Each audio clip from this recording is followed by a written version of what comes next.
Welcome to What I Learned Today, where I teach you what I learned today. Today is How To Tuesday, and this is How to Be a Hipster Part 2. If you want to watch How to Be a Hipster Part 1, click somewhere around here. It'll take you to a link where you can watch that one. Yesterday we talked about the appearance of being a hipster, okay, a lot of the clothes and the accessories that you need to be a hipster. First off, I'm going to talk about ignoring negative comments about improper hygiene. Now, hipsters are usually associated with hippies, which, they don't shower, they don't do anything that normal people do.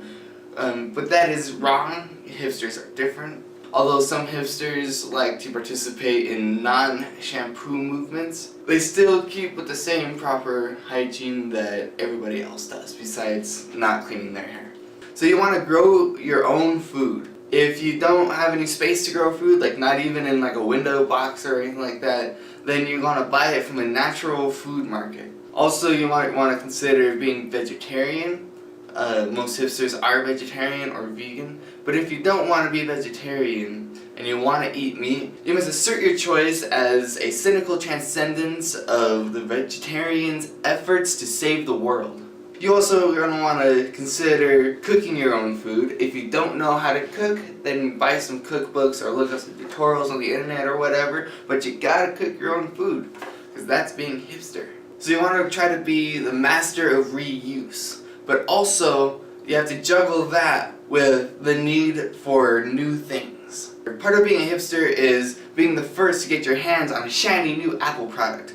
But also shopping at thrift stores and stuff for old clothes. You want to go ahead and raid your grandpa's closet to get his old clothes. And also riding bicycles with a fixed gear. That's also a good part of being a hipster. You want to reject blind consumerism. Okay, that means buying stuff from a local retailer where you know that your money is going to benefit that specific retailer. Whether it's like a mom and pop shop, farmers markets, independent music stores, local theaters. You don't want to buy your stuff at Walmart where you don't know exactly where your money's going, where it's just going to feed the company that's going to get bigger and bigger and bigger and probably take over the world. You want to do a lot of reading, okay, so that way you can pull out random facts and show off your knowledge and show off how cultured you are. You want to be an early adopter. So whether it's an independent movie that you're going to watch or it's a brand new book from an independent publisher, you want to make sure that you get there first, especially music. Music is huge in the hipster community, so if there's a new indie band coming out, you want to make sure that you're the first to go and see their show, so that way you can say that you were the first. Although a lot of mainstream styles and bands have come from hipster styles and bands. So as a hipster, you create a new clothing style that you're just like, nobody's wearing this, so I'm gonna wear it and it's awesome. And then more and more people start wearing it. All of a sudden it's mainstream, so you gotta move on to the next thing. That's part of being a hipster. You don't want to define yourself as a hipster. A true hipster doesn't say I am so hipster. So lots of people like to make fun of hipsters, just like, why are you so hipster, you're so stupid because you're hipster and blah blah blah blah blah. To counteract that, you could wear a shirt that says, I hate hipsters. So that way you are the first to mock yourself, thus being the ultimate hipster, without proclaiming that you are in fact a hipster. You want to stay active in the hipster community. That's the best way to know about brand new bands and new music and movies that are coming out.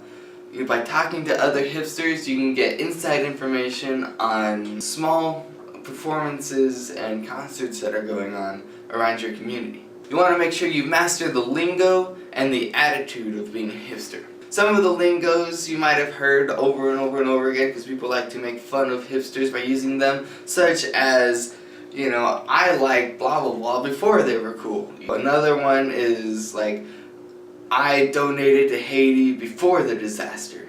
Stuff like that. You also want to name drop a lot. You want to make sure that you know about bands that nobody else has ever heard of, and you want to drop their name whenever you possibly can. You also want to insult a lot of bands. If you just keep saying oh well, I thought they were cool before they were cool, and I like this and I like that, and this is the stuff that I love, people think you're some sort of fanatic. So you want to insult bands, you know, whenever possible. Another way to do it and sound intelligent at the same time is you can tell people, oh, I like their first EP, but after that they lost me. So you want to make sure that you can say that you love everything, but also make it seem like you hate everything at the same time. It's a delicate balance, but it must be done if you want to be the true hipster that you want to be.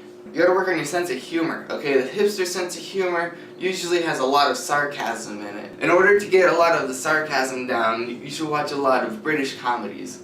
They use a lot of sarcasm, and so if you can master their sense of humor, then you can definitely be the true hipster that you want to be. So that is the end of How to Be a Hipster Part 2. If you like this video, give me a thumbs up, comment below, tell me what you liked about it, tell me what you didn't like about it. If I made any mistakes, or maybe I was being offensive or whatever, blah blah blah blah blah, leave a comment below and I will add that to my Mistaken Monday video. Don't forget to like, subscribe, all kinds of stuff. I make these videos all the time, you don't want to miss them, then subscribe to this channel. Follow me on Twitter and like me on Facebook. And since I make these videos all the time, I will see you next time. So until next time, go ahead and learn something.